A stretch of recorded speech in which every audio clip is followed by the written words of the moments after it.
ఈ press meet పెట్టడానికి చాలా పెద్ద కారణం ఒకటి ఉంది.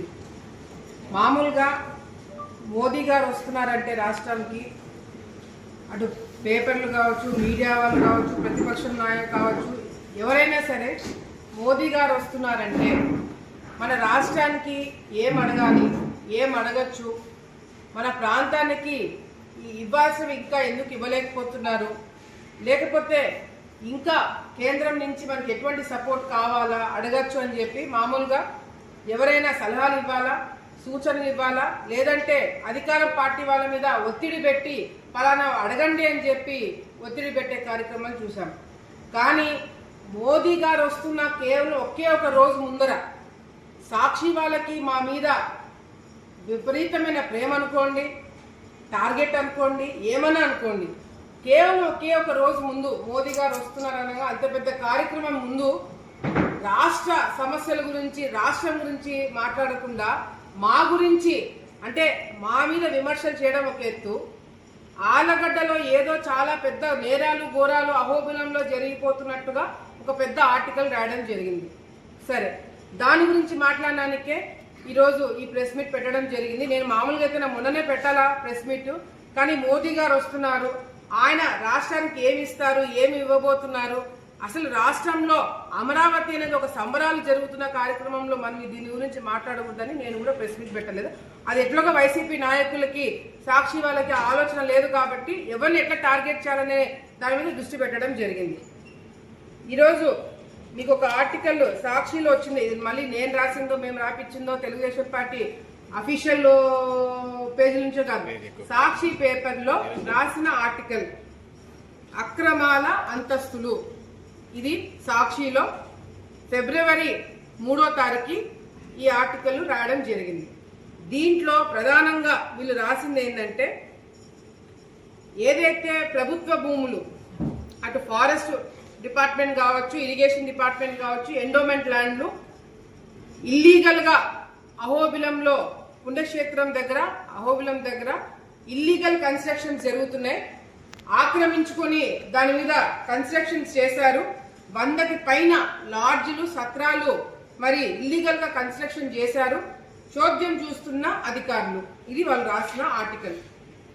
చోద్యం చూస్తున్న అధికారులు, టీడీపీ నాయకులు అని చెప్పి ఒక పెద్ద ఆర్టికల్ ఫిబ్రవరి 3వ తారీఖు ఈ ఆర్టికల్ రాయడం జరిగింది. అక్రమ నిర్మాణాలకి తెలుగుదేశం పార్టీకి సంబంధం ఉంది అని చెప్పి దీంట్లో రాయడం జరిగింది. మామూలుగా ఏదన్నా లాడ్జ్ కట్టాలన్నా, సత్రాలు కట్టాలన్నా అక్కడ పంచాయతీ రెజల్యూషన్ అవసరం. పంచాయతీ రెజల్యూషన్ లేకుండా ఇవి ఎట్లా కట్టినారు? పోనీ పంచాయతీ రెజల్యూషను మా వాళ్ళు ఎవరైనా సర్పంచులుగా ఉన్నారంటే 2006 నుంచి గంగుల కుటుంబానికి సంబంధించిన వ్యక్తులే ఇక్కడ సర్పంచ్గా ఎన్నుకుంటూ రావడం జరిగింది. మరి 2006 నుంచి మా వాళ్ళు ఎవరు సర్పంచ్లుగా లేకపోతే దీనికి పర్మిషన్ ఇచ్చింది ఎవరు? సాక్షి వాళ్ళు చెప్పాలా. అంతేకాకుండా ఏదైతే స్టార్ హోటల్స్ అంట అహోబిలంలో లాడ్జ్లకి ట్రాన్స్ఫార్మర్లు, ఎలక్ట్రిసిటీ మేము ప్రొవైడ్ చేసి దగ్గరుండి వాళ్ళకి మర్యాదలు చేస్తూ వాళ్ళ దగ్గర నుంచి మేము డబ్బులు వసూలు చేస్తున్నాం కాబట్టి వాళ్ళ జోలికి ఎవరు పోకుండా చేస్తున్నామని చెప్పి మా గురించి పెద్ద ఆర్టికల్ రాసింది సాక్షి.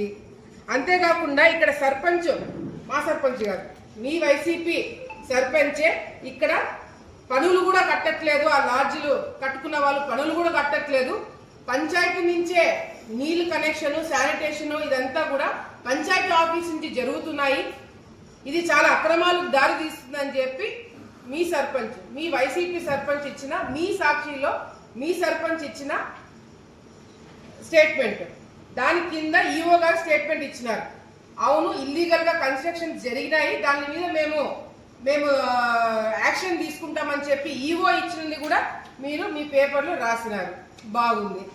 మేము కూడా ఈ ఆర్టికల్ చూసి అబ్బా సాక్షి వాళ్ళు ఇంత బ్రహ్మాండంగా ఒక స్టాండ్ తీసుకొని పార్టీలకు అతీతంగా ఒక మంచి ఆర్టికల్ రాశారని చెప్పి మేము చాలా జోష్లో మేము అహోబిలంలో దీని గురించి మీటింగ్ పెట్టడం జరిగింది. సర్పంచ్ ఆమె పేరు తెలియదు కానీ ఆమె హస్బెండ్ మొత్తం నడుపుతుంటాడు. సో ఇదంతా ఎవరైతే ఏమి సాక్షి వాళ్ళకి తెలుసు బాగా ఎవరు సర్పంచ్.